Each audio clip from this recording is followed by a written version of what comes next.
President Trump has signed a National Defense Authorization Act approving one of the largest increases in funding for our military since President Reagan.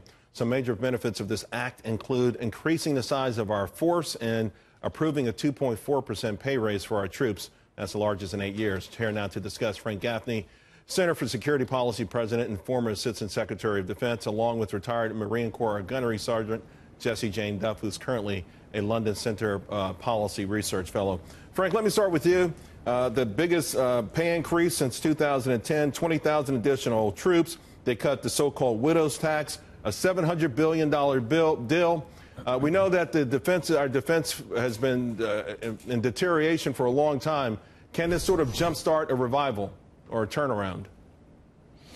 I don't know if jumpstart is the right term. I think start us in the right direction, Charles, is more accurate. I think it's a significant down payment on what needs to be done, but we shouldn't be under any illusion. We've had the better part of 3 decades worth of, at best, benign neglect, and in the case of the Obama years, I think it was really a wrecking operation against our military. And you put on top of that the effects of a continuing effort to impose budget caps that will tie our defense spending to domestic spending, a completely arbitrary and I think reckless policy approach by the Congress, specifically the Democrats, but they're getting some help from some Republicans as well.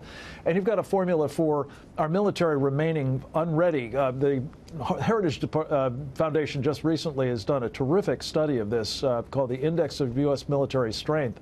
They've rated all 4 of our services as either marginal or weak, right, in light of what's happened to them in terms of modernization as well as readiness and training. This is a nightmare, and it needs to be fixed. Well, Jessie Jane, we know a key component of all of this is the esprit de corps, if you will, which was certainly in a nosedive under President Obama. We didn't really have direction with those Middle Eastern wars. We saw the budgets being cut time after time, and also just a narrative about our military in general was not a positive one. So at least in that case, I think this should go a long way.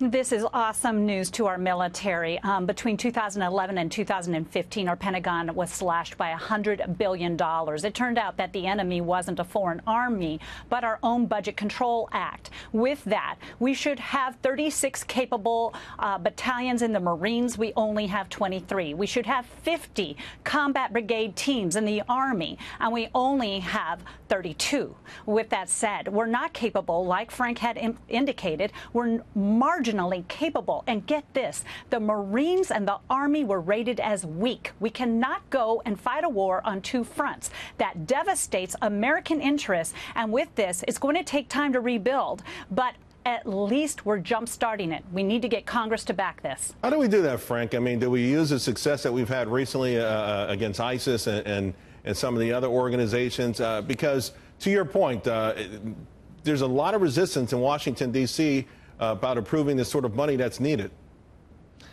I think part of it has to be, Charles, that we say to the folks in Congress, look, there are men and women who will needlessly lose their lives if, God forbid, we go up against an adversary more formidable than the Islamic State, which is, let's face it, an overgrown terrorist organization.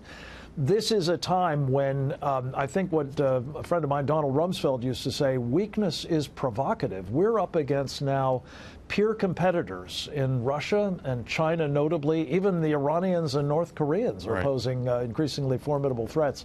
Congress is on notice that they will be responsible for the deaths of, needless deaths of our servicemen and possibly a lot of others of us if this is not remedied right quick. Well, thank you both very much for your expertise.